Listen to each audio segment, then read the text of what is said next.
عورت کے مرد کے ساتھ ناجائز تعلقات۔ غسل کے دوران مدینہ کی ایک عورت نے مردہ عورت کی ران پر ہاتھ رکھتے ہوئے یہ الفاظ کہے کہ اس عورت کے فلاں مرد کے ساتھ ناجائز تعلقات تھے۔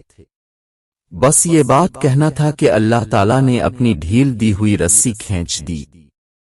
اس عورت کا انتقال مدینہ کی ایک بستی میں ہوا تھا۔ غسل کے دوران جو ہی غسل دینے والی عورت نے مندرجہ بالا الفاظ کہے تو اس کا ہاتھ میت کی ران کے ساتھ چپک گیا۔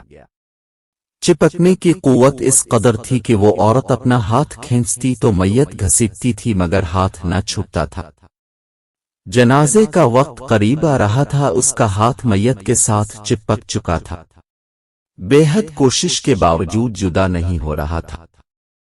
تمام عورتوں نے اس کے ہاتھ کو پکڑ کر کھینچا، مروڑا، غرض جو ممکن تھا کیا، مگر سب بے سود رہا۔ دن گزرا، رات ہوئی، دوسرا دن گزرا، پھر رات ہوئی، سب ویسا ہی تھا۔ میت سے بدبو آنے لگی اور اس کے پاس ٹھہرنا بیٹھنا مشکل ہو گیا۔ مولوی صاحبان، قاری صاحبان اور تمام اسلامی طبقے سے مشاورت کے بعد طے ہوا کہ غسال عورت کا ہاتھ کاٹ کر جدا کیا جائے اور میت کو اس کے ہاتھ سمیت دفنا دیا جائے، مگر اس فیصلے کو غسال عورت اور اس کے خاندان نے یہ کہہ کر رد کر دیا کہ ہم اپنے خاندان کی عورت کو معذور نہیں کر سکتے، لہذا ہمیں یہ فیصلہ قبول نہیں۔ دوسری صورت یہ بتائی گئی کہ میت کے جسم کا وہ حصہ کاٹ دیا جائے اور ہاتھ کو آزاد کر کے مت دفنا دی جائے، مگر بے سود۔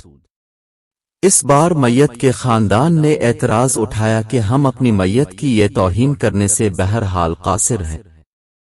اس دور میں امام مالک قاضی تھے۔